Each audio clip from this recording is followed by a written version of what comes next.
Big Brother, mainstream media, government cover-ups. You want answers? Well, so does he.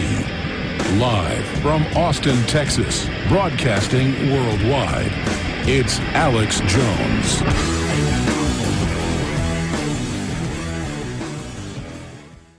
Right now, we go to Dr. Steve Pieczenik. He's an absolute counterterrorism and security expert. He worked under, I believe, 4 presidents, including directly under Henry Kissinger, Cyrus Vance, George Shultz, and James Baker, all at varying roles as Secretary of State and or National Security Advisor under the corresponding presidents. He has numerous PhDs, a background as a psychiatrist, and is the first psychiatrist to receive a PhD focusing on international relations. You can more or less guess what that means, something along the lines of black ops. But I'll let Steve Pieczenik explain himself. Doctor, are you there? Yes, I am. Thank you very much for that introduction. But quite frankly, really, it's not just black ops. What I was really trained to do, and it was a formal training between Harvard and MIT, was really to understand strategy, tactics, how to develop treaties, how to do conflict resolution without using our military, and how to use our military in a way that they didn't have to go to war. And so I was involved in Camp David, the peace treaties between Israel and Egypt, and then the conflicts in the Palestinian areas, and then it was brought back in to do the peace treaties, the Khmer Rouge in Cambodia, and disarming them without arms. But I do work with our military, and I have great respect for them. But I have in various roles. I think everything you said was correct. I think the audience should be aware of anything that resembles a suppression of liberty or an increased security in the name of homeland security or a stand-down or a false flag operation. But from my point of view at this point in time, I think that your public and the public in general, but I think the Alex Jones shows and many other shows have really encouraged the American public to stand up and say, listen, we're not stupid. And, 9/11 occurred, and that happened, but that's not going to happen again. And this whole story, and nonsensical story of Osama bin Laden, who's already been dead for 10 years, from Marfan syndrome, can't be used as a pretext for further increased security against the American public and a reason to send our brave men and women into wars that are really not of any great advantage for our national security, but in effect let China come into Pakistan and use their resources, and China come into Afghanistan to use their resources. So the issue now becomes, does Obama understand that he has made a very big mistake, along with his White House cronies and sycophants, and that if they pursue this nonsensical story, which even the New York Times is pointing out on the front page, Elizabeth Buehler is pointing out the inconsistencies. Now, when the New York Times points that out, you know very well there's a serious problem, that the story just doesn't work anymore. That doesn't diminish the role of our military. That doesn't diminish the role of brave intelligence operatives who are out there for many other reasons than terrorism.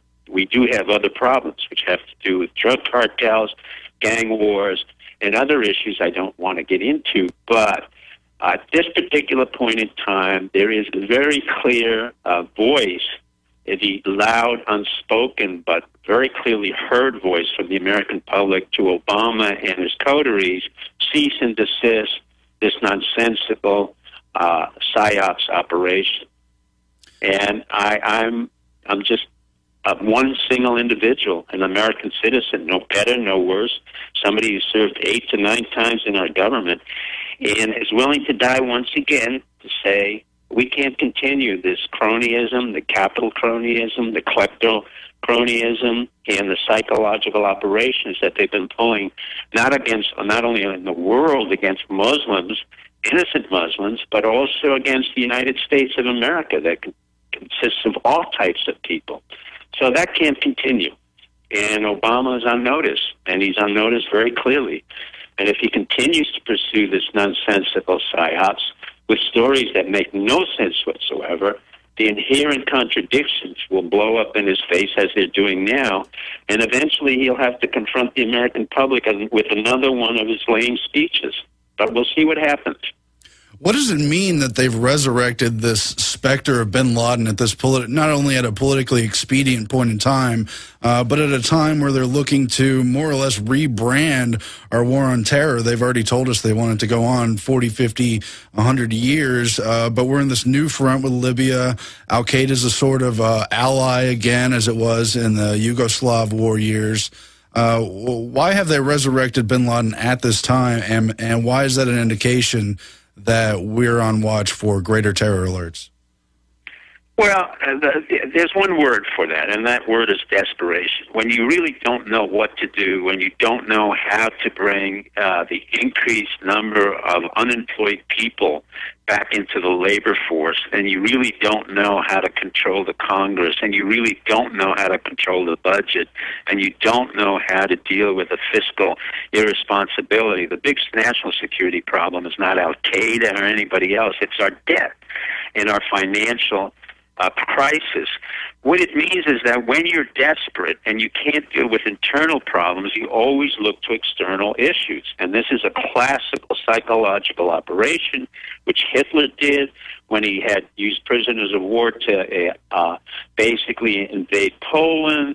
When any country has an internal problem, they externalize their problem. In this case, Obama fell into the old, trite, and almost pathetic psychological operation where we say we have Osama bin Laden, and I, Obama, had ordered Panetta to shoot Obama. Well, Osama, there's a Freudian slip again, but basically, when you, well, Obama been lying. I mean, it's all becoming so ridiculous that it's almost like a Walt Disney. I have to explain what's happening in Disneyland, and it's getting very tiresome to explain that the ridiculousness of the PSYOPs operation is really ridiculous from a PSYOPs point of view, which I taught for over 30 years and was involved in. This is so poorly constructed that even within the psychological operation, it doesn't make sense. You're resurrecting a man who everyone in the community knows was dead 10 years ago.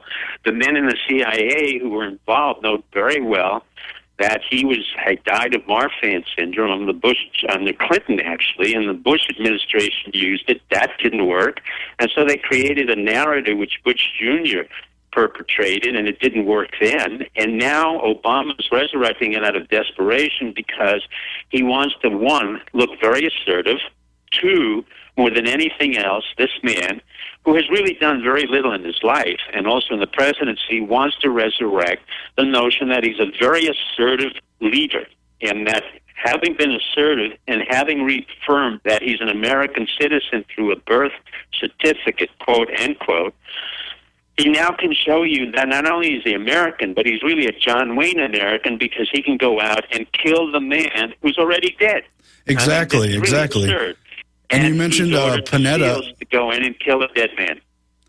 Sorry, you mentioned he wants to get reelected in 2012 and really preempt the Republican Party. Since the Republican Party is very weak and the Tea Party has been marginalized, and there's almost no one in the system that will Dr. Pieczenik, you mentioned Panetta. How important is it that he's moving to Secretary of Defense at this time? How important is it that he looks tough on terror so that they can maintain some support for all these wars?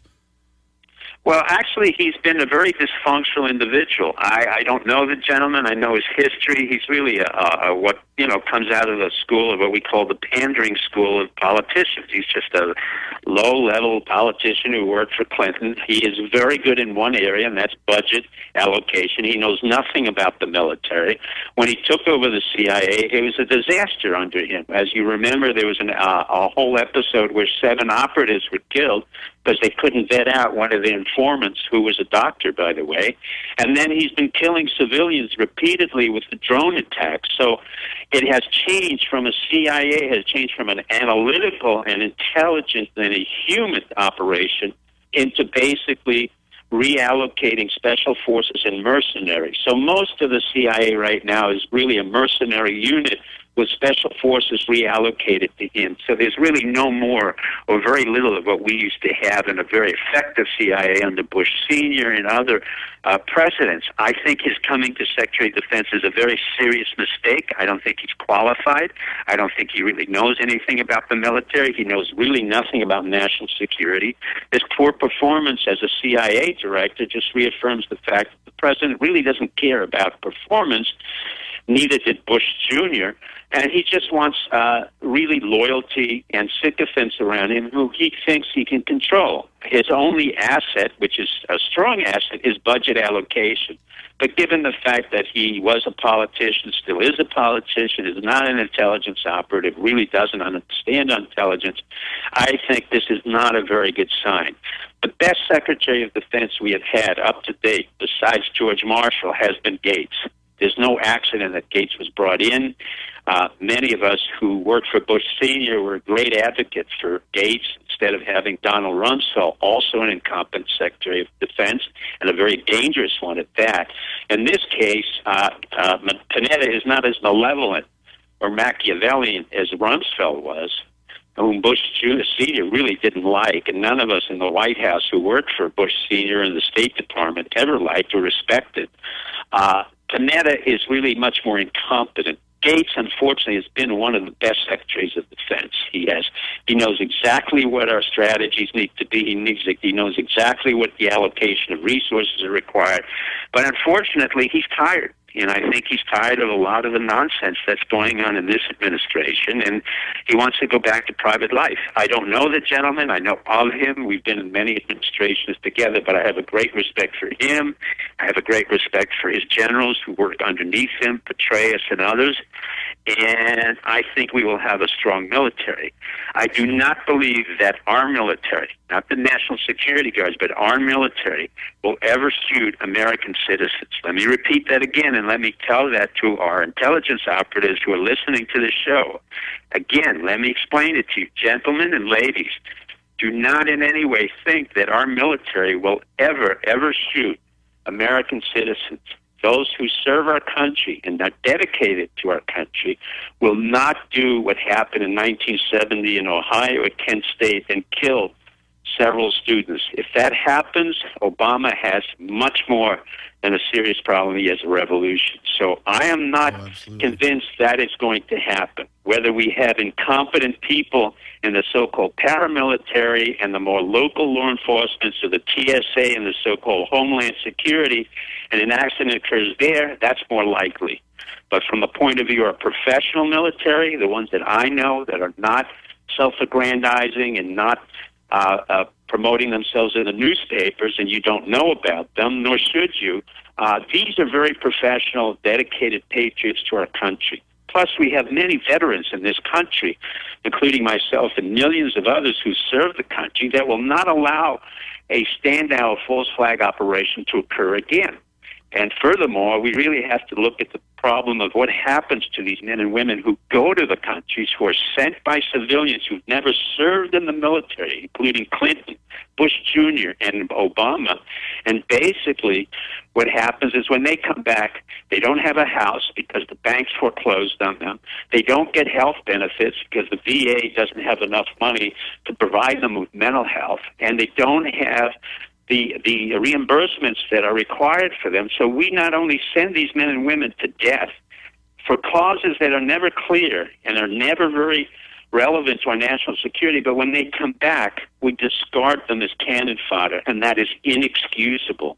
So what happens in effect is that we are building up a critical mass, including myself and millions of other veterans who served this country for many years, who are disgruntled, disappointed, angry, and that will be funneled into an articulation that could be quite serious to this presidency if he does not be careful about the narrative that he is continuing. Doctor, you're right. There's a lot of military and police who know better than to follow legal orders, and that's why we have great organizations like the Oath Keepers trying to reach those people and remind them not to follow illegal orders, that their loyalty is to the American people.